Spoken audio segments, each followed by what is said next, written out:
Bismillahirrahmanirrahim. Assalamualaikum warahmatullahi wabarakatuh. Selamat berjumpa dalam pembelajaran online kepada siswa sekalian. Semoga Anda sehat-sehat semua dan dapat belajar dengan baik dan benar pada hari ini. Silahkan Anda simak video pembelajaran ini hingga selesai, yang mana materi pelajaran kita pada kali ini adalah tentang struktur dan fungsi sel.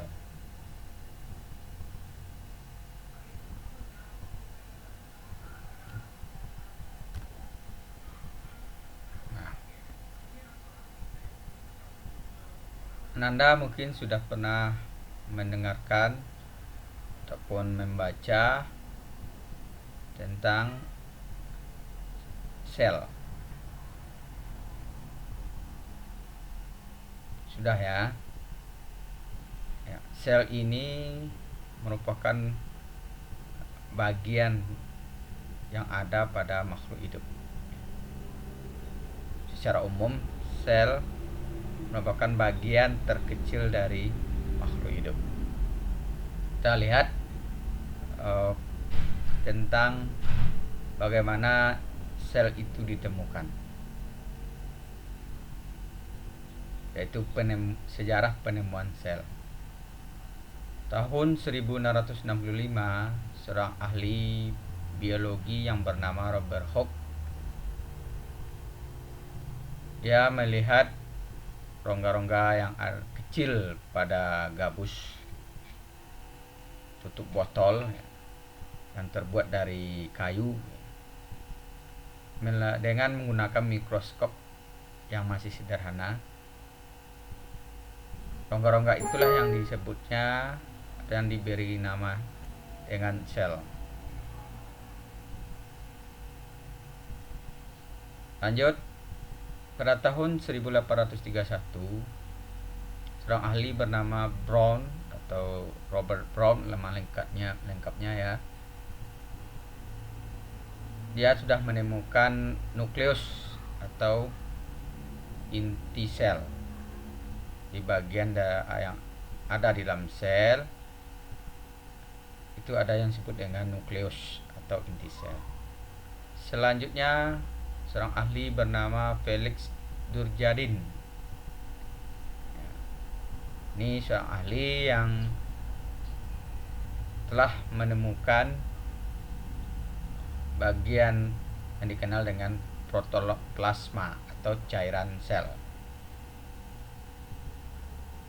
Terus tahun 1839, seorang ahli Theodor Schwann, ini seorang ahli dalam jaringan ini,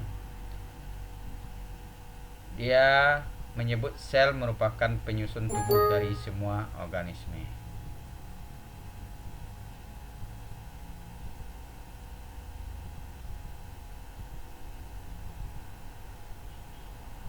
Nah, itulah sedikit tentang sejarah pertemuan sel dari abad ke abad, dari tahun ke tahun itu mengalami perkembangan tentang sel itu sendiri. Sebenarnya masih ada lagi ahli-ahli yang lain yang juga menemukan tentang sel atau yang menjelaskan tentang sel itu sendiri. Nah, dari hasil pendapat dari para ahli biologi tentang sel, maka dapat disimpulkan yang pertama, sel merupakan sebagai struktural, yaitu unit terkecil yang menyusun tubuh makhluk hidup. Nah, ini diungkapkan oleh ahli yang bernama J. Claydon dan T. Schwann. Ya, kedua orang ini adalah ahli dalam jaringan hewan dan tumbuhan. Kemudian sel sebagai unit fungsional, yaitu unit terkecil yang menjalankan fungsi atau menyelenggarakan kehidupan. Ini ahlinya bernama Max Kuhl. Selanjutnya, yang ketiga, sel sebagai unit reproduksi, yaitu unit terkecil yang dapat menghasilkan keturunan baru, yaitu seorang ahli bernama Rudolf Virchow. Ini dari namanya kita tahu dia itu berasal dari Rusia ya. Kalau Max Kuhl itu dari Jerman.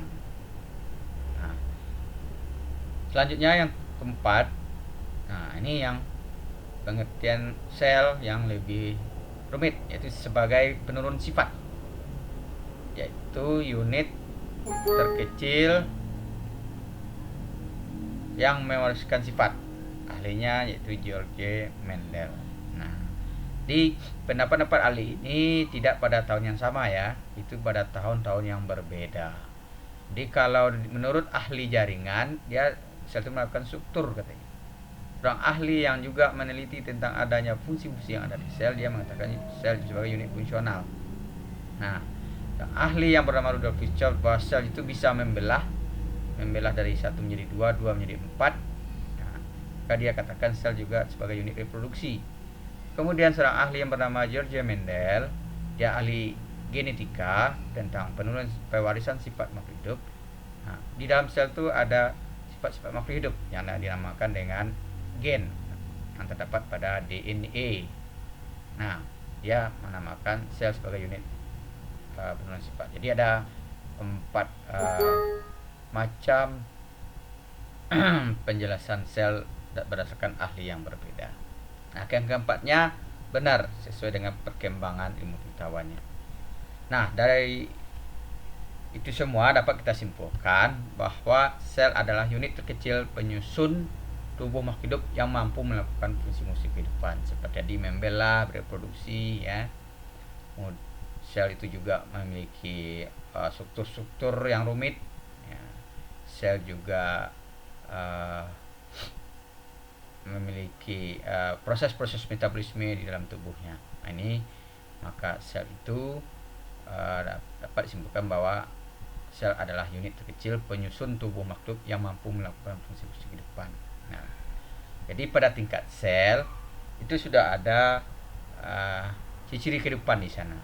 Nah, contohnya pada tubuh mikroorganisme ya, yang mana mikroorganisme ini Anda pelajari di waktu kelas 10 dulu. Contohnya misalnya bakteri, amoeba, itu adalah makhluk hidup yang hanya satu sel atau uniseluler. Nah, kalau kita hewan tumbuhan tingkat tinggi ini dan manusia itu termasuk makhluk uniseluler yang tersusun dari berjuta-juta sel. Nah, jadi mudah-mudahan Anda mengerti tentang sel ya, paham ya.